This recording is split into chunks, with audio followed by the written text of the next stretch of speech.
listen, never in my life associated the word boring with baseball. We know what's up.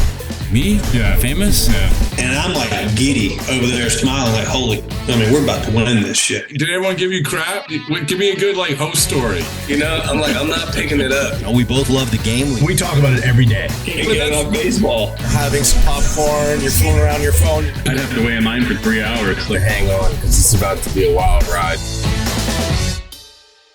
All right, there's no human being I'd rather be talking to right now than Derrick Goold of St. Louis Post-Dispatch, who is the straw that stirs a drink with so many things, including the offseason. Yeah. Including being a good dad. Like we were just talking about this. You're a good dad. I want to there is no one I'd rather talk to, but I also want to say you're also a good dad. So thank you. I try. You know what this gig is like, so a lot of time on the road. So every chance I have 5 minutes to spend with my kid, it's great, especially now that he's off at college, so the 5 minutes are going to be fleeting. Even worse. Well, it's priorities in life. It's common knowledge. It's parenting and then podcasting. Okay, and then everything else. So. Right. Somewhere in there, I have to fit writing, reporting, and meeting deadline. Somewhere. Yeah, yeah. We'll fold that in, as it comes. But in between those two, slices of bread, I got to find something some meat to put in there too. And the weird thing is, Derrick, that spring training is like a month away. It's crazy, right? Yeah, a month from now, they'll be taking the field for their official workout. What that means. So 4 weeks, that means 3 weeks from now, I'll be headed to Florida, which is that's alarming too. Do you like it? Everyone has very wide range of opinions when it comes to the existence of spring training. I'll just, before you answer, I like it for the sole reason, not for the sole reason. I like warm weather. But I also I think it's a great opportunity for relationship building, sort of build the foundation for the season. So anyway, what's your take on it? Yeah, I like spring training for the potential of storytelling. It's the one time of year when, every game isn't broadcast. Everybody doesn't invest like every newspaper does to have, like most newspapers do, to have somebody there every day. The Post-Dispatch has, for as long as I've been on the beat, we've had 3 people 90% of the days at spring training. Just a tremendous amount of investment. And that's because it's such a chance to tell good stories, to own the stories, and to beam back stories to St. Louis that aren't readily available, if that makes sense. They're not always appearing That's true. At the ballpark because there's not a game there at Busch Stadium. So I really like that aspect. I like the I like the surprises of spring. I think it's great. There's always the young guy or veteran guy. There's always somebody who either comes in with not much expected or wasn't even signed when spring started or came on a non-roster invite who starts making noise. That just always happens. It does always happen, and it's always great because it helps us. Mm-hmm. And we can latch on to a story and just push aside the reality of, that he's hitting all 80-mile-an-hour straight balls. Right. But let me ask you that. We all have these guys. Every year there's somebody, right, for every team. Give me somebody who you remember being that guy who just out of nowhere just dominated, came in the best shape of his life, which is another thing. But but just dominated spring training, and that became you were able to latch onto that and ride that, and maybe the guy didn't do anything in the regular season, but he made a name for himself in the Grapefruit League. Yeah, I think an early story, an example of that is Bill Pulsipher, part of that Generation K with the Mets. Yeah. Early on in camp, the Cardinals brought him in. He lived in the area. He had some friends. Jason Isringhausen was with the Cardinals, for example. So they brought him in. And, a month, 2 months, 3 months earlier, he was working grounds crew up in Port St. Lucie.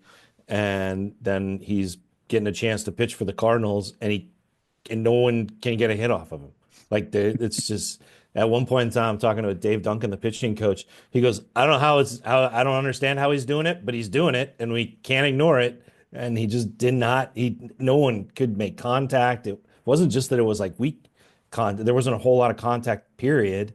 And he made the team out of spring training, and then he got a hamstring injury and was never to be seen again. But what a spring for him! And I remember talking to him at the beginning and like, all right, well, I better get this story done. You know how that always goes, right? All right, I want to try to tell the good stories early for the guys who may not be around. So, all right, so who's the top prospect? Right, Who's the right. long shot? All this stuff. And I figured, man, it doesn't get more long shot than him. And so did this big story about it, trying to do his comeback and what he was going to show. And then all of a sudden he's there on the opening day roster and he followed all the way through.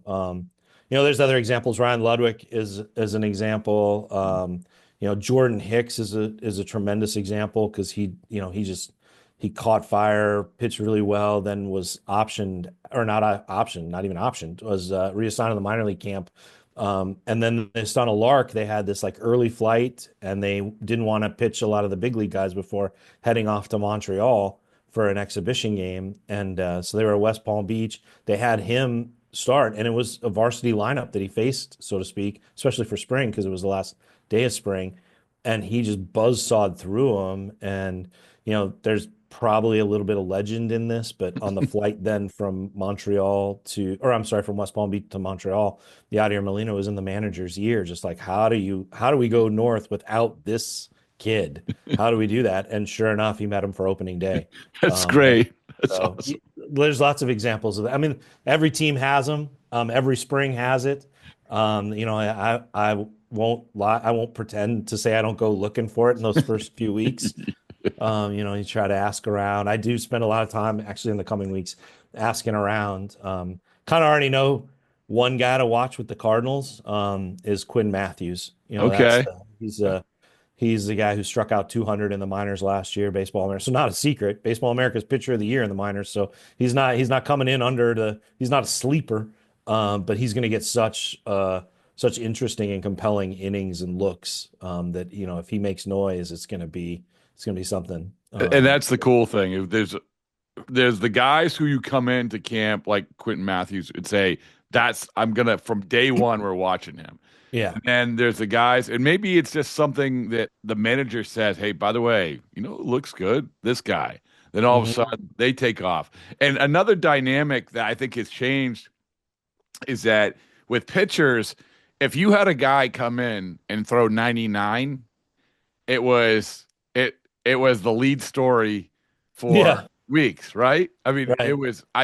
There was a guy I remember covering that came from the Dodgers, Alan Webster, who just blended in camp. All of a sudden, this guy who was sort of one of the throw-ins in the big Adrian Gonzalez, Josh Beckett, Carl Crawford trade, but he threw 99, and everyone was like, no, 99. Oh my goodness, 99. If you hit 100, forget about it. That's like front page of the papers. But now it's okay. Yeah. Now it's the same. One thing that is like you talk about, like the guy who emerges from the manager. One of the things that I always like, and this is real inside baseball, so you'll enjoy it. But Ryan Ludwig, right? He comes to Cardinal spring training, and Tony La Russa was talking to us about the schedules that they set for hitters, right? And they key it towards the middle of the order, the surefire starters. So, so Albert Pujols, Matt Holliday, these guys, they're getting the best ramp up, right? As far as the schedule goes, meaning that they do that stretch, pitching machine, live BP.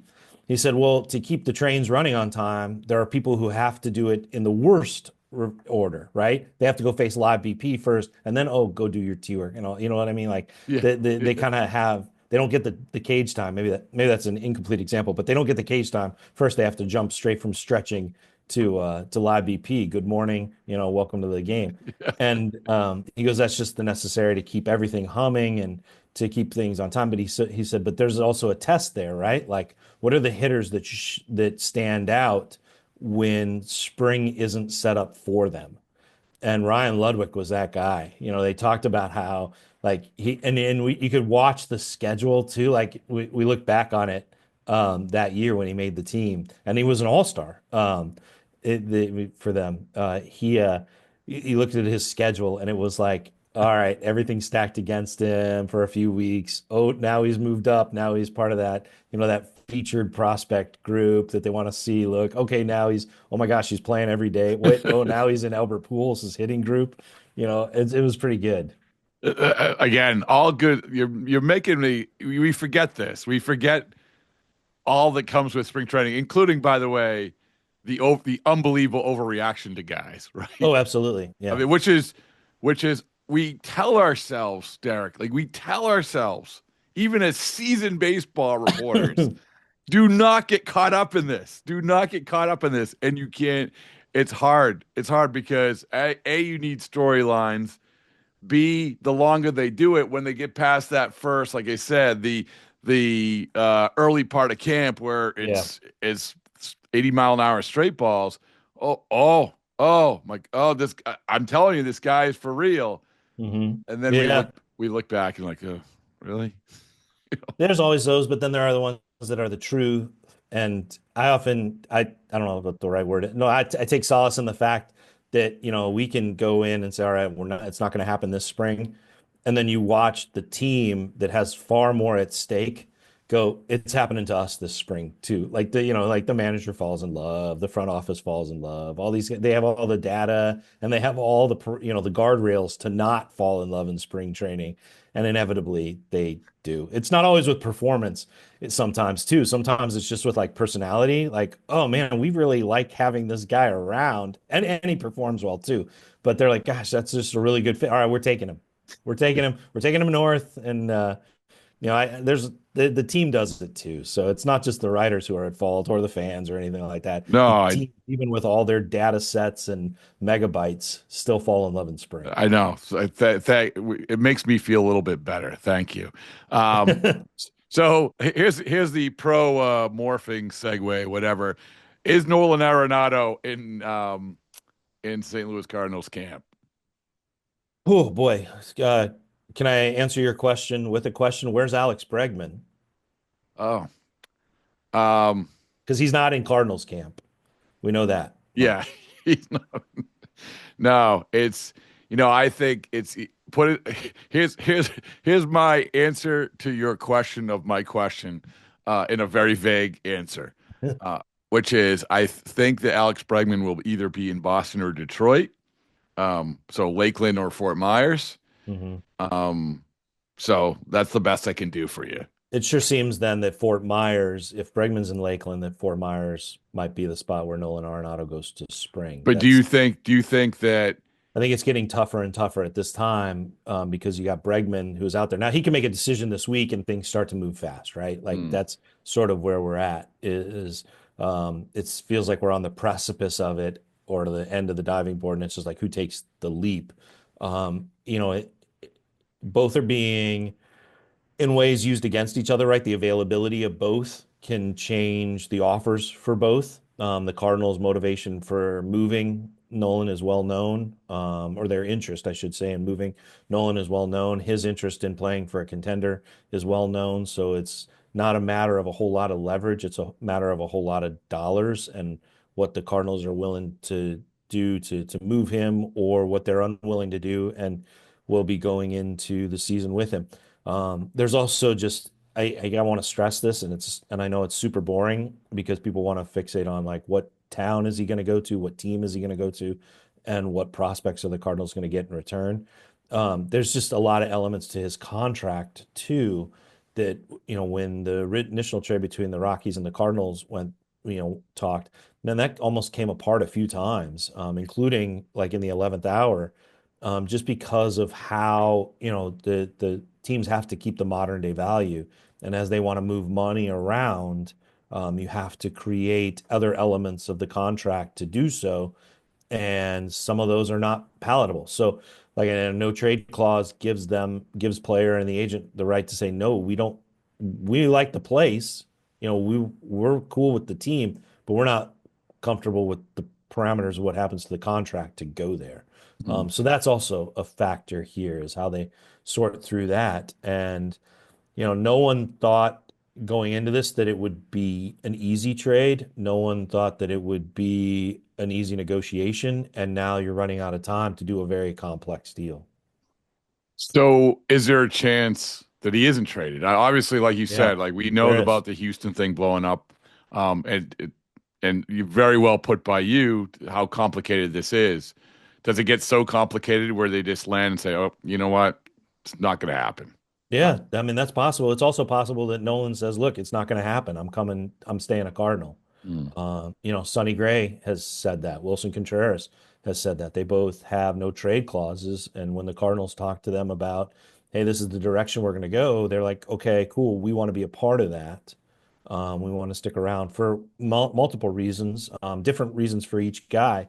And then the Cardinals really didn't pursue trades. They would have been open to trading, or they were open entering the season to the possibility they'd have to trade all these guys, or they would seek to, either to find them a place with a contender or to alleviate salary, which the Cardinals still want to do.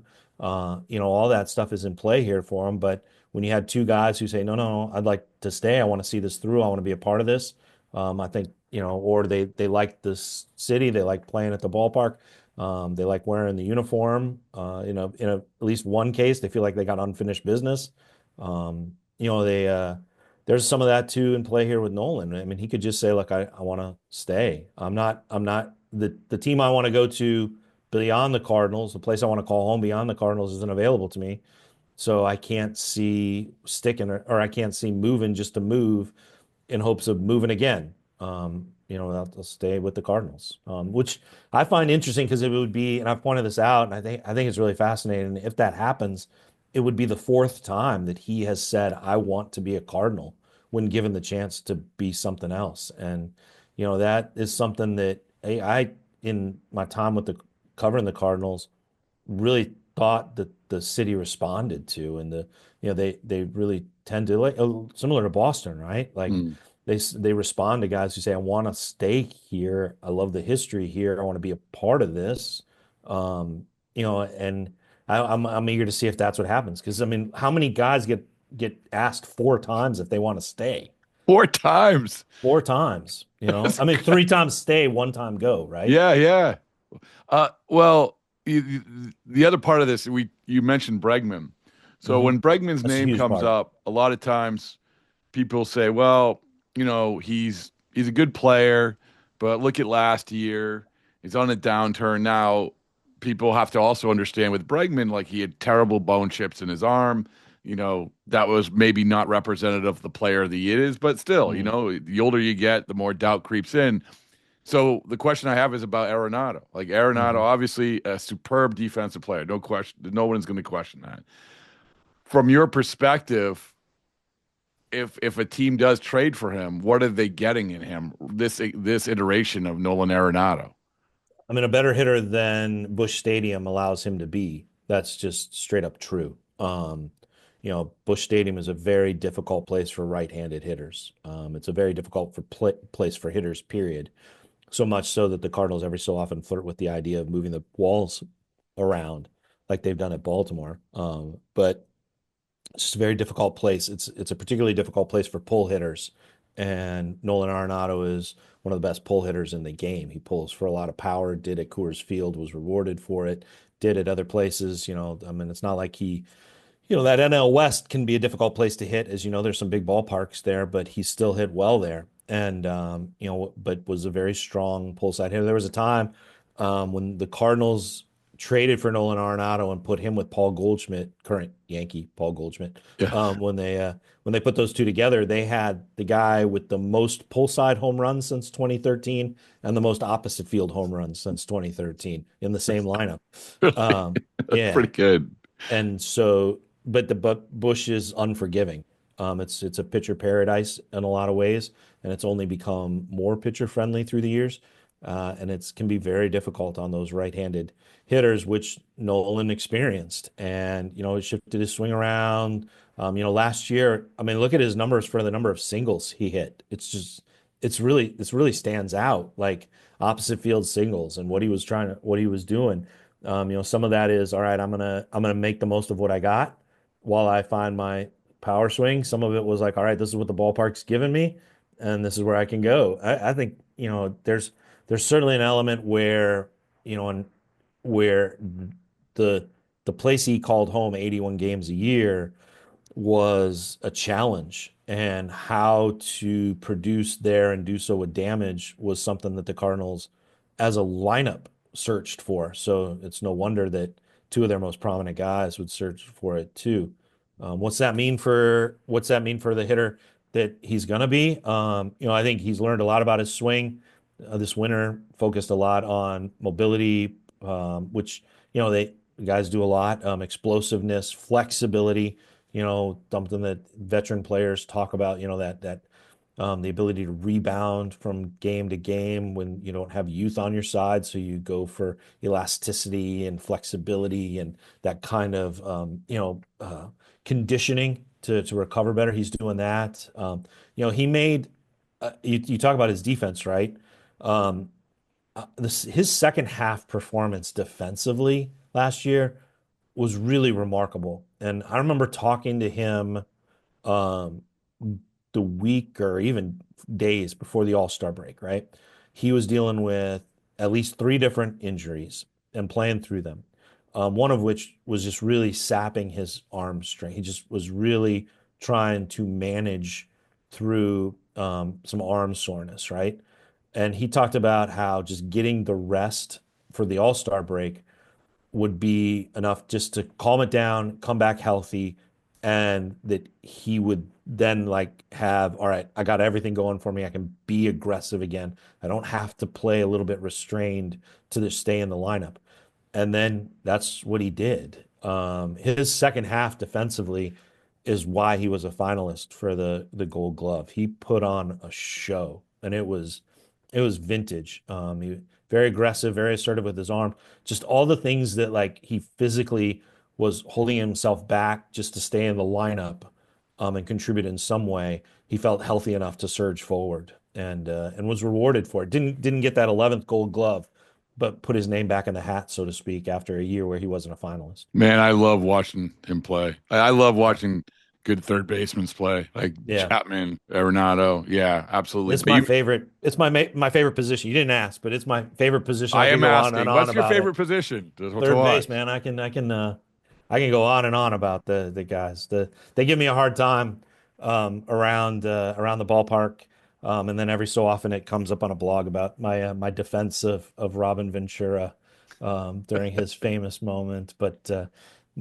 just a remarkable defensive third baseman and remarkable college player and all of that. So it shouldn't be overlooked. But I love talking about defense with third baseman. I probably bored Scott Rowland with all of my questions through the years. Well, let me ask you real quick along those lines. Is that, the Hall of Fame stuff is coming up or came up, and it's going to be announced. Voting's already in.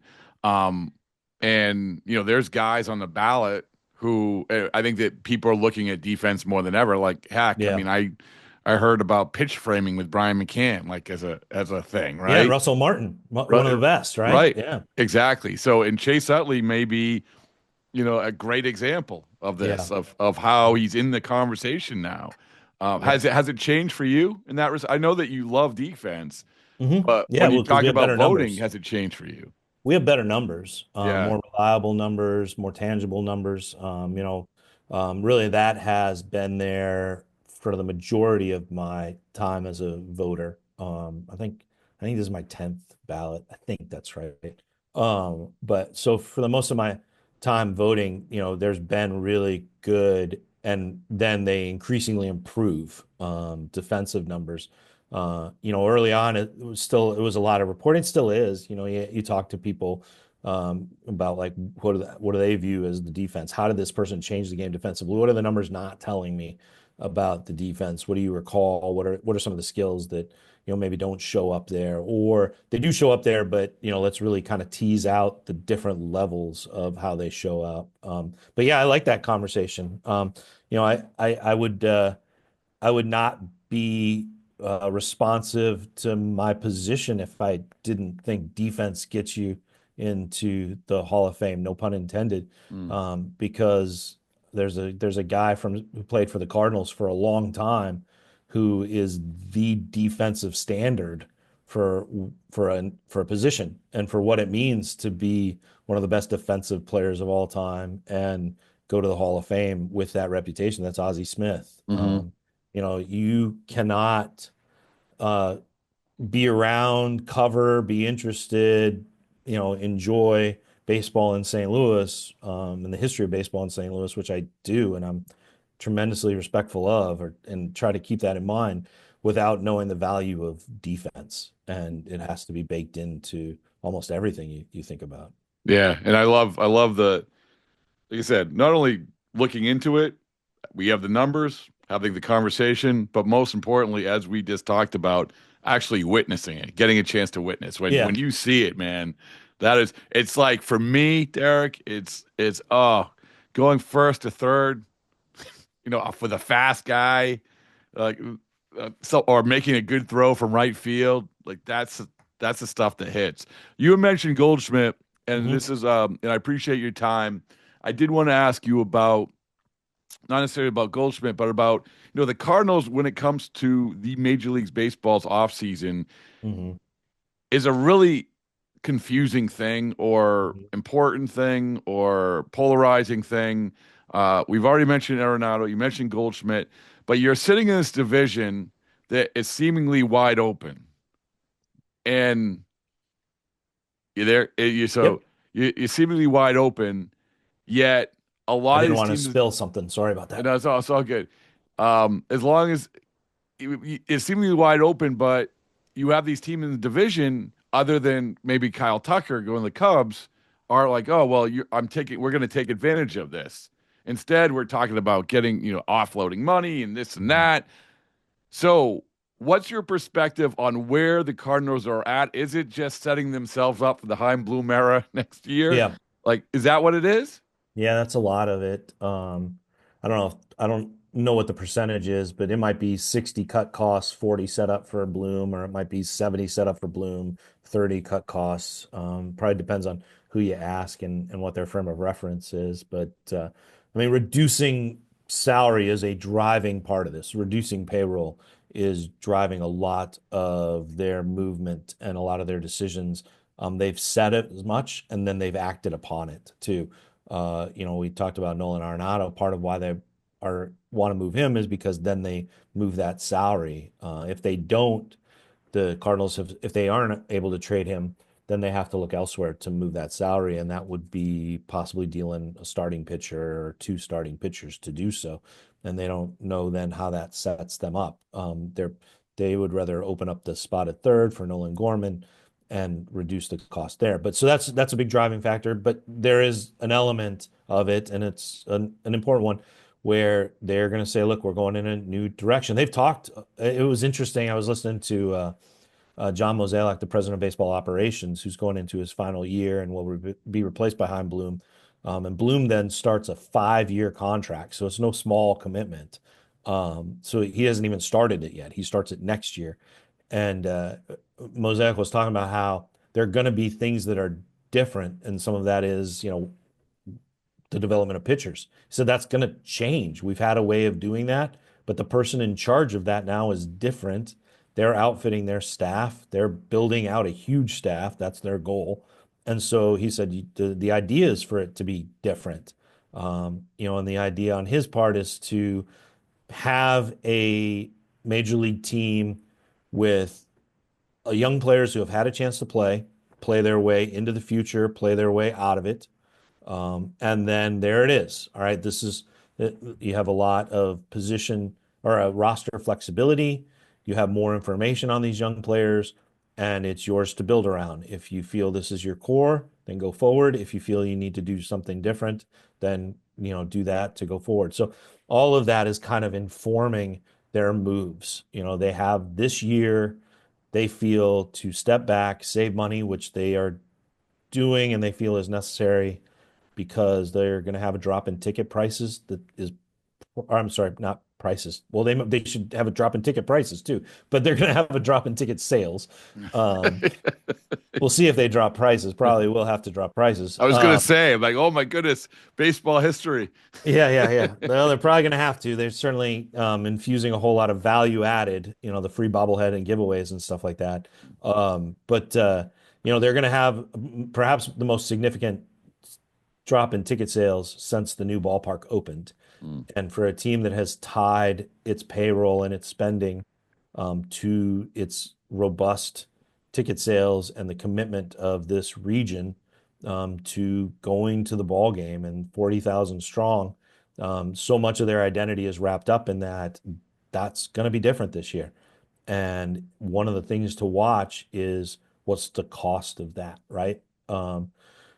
They're betting big that their fan base will respond to growing with players. I don't know. That's new. That's a new part because they'll be like, well, this fan base grew with Albert Pujols and grew with Yadier Molina. Yeah, I mean they did, but there was also Jim Edmonds and Scott Rowland, and they traded for Larry Walker, and they brought in Mike Matheny as a free agent ahead of Yadier Molina. So, they definitely did grow with Adam Wainwright, but remember he came in as a closer or as a reliever and then finished that first year as a closer. So it wasn't like they were asking him to be a starter off the hop. This is a little different. They're asking these guys the fans to definitely grow with perhaps a whole team through the turbulent youth and into their contention.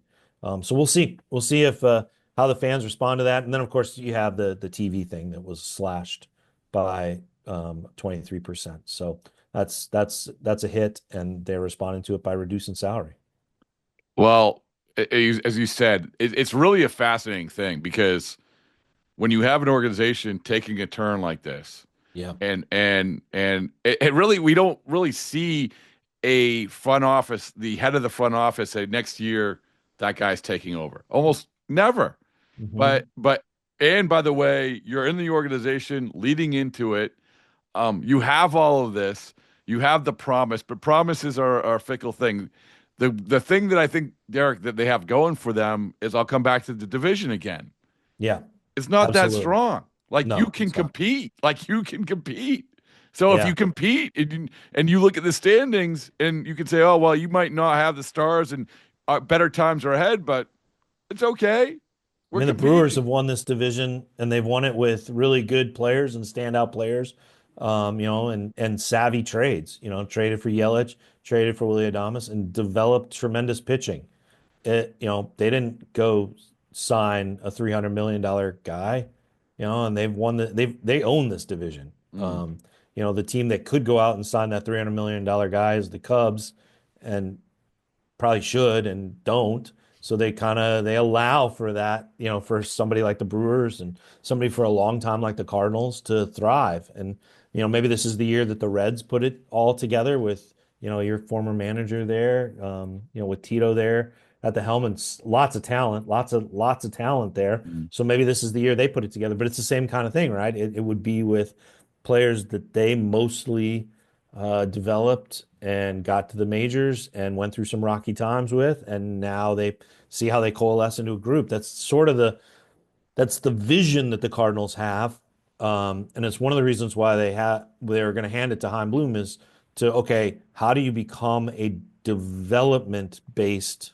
organization like the Brewers, like Cleveland, and then add on top of that the traditional willingness to spend that the Cardinals say they'll regain and outspend the size of their market. So if you can get those two things together, i.e., you can get the development of Tampa Bay and the willingness to spend of Boston, maybe not at that level, but of Boston, or a market size, right? Yeah. Then you could have a real NL Central strength, and they see Chaim as naturally, of course, he's the Venn diagram of that, right? Yeah, because he's been both places. Yeah, I mean, I think it's always, as he found out in Boston, it's a dangerous thing to say, oh, you're going to bring the Tampa Bay way of doing things, and you got the big market. But I will say this, is that Chaim, A, I think probably learned a lot from his time in Boston as the guy, and B, in hindsight, as we're seeing, a lot of good stuff had permeated, had percolated. So that's a feather in his cap, and I do think that it's a good fit for them and a good and it'll be all right. It's just like you said, weathering that storm, and if they can weather that storm by surprisingly maybe contending in that division, even better. All right, well, you've been very kind with your time. Oh man, we have to figure out if who is the next Sid Finch of the Cardinals camp.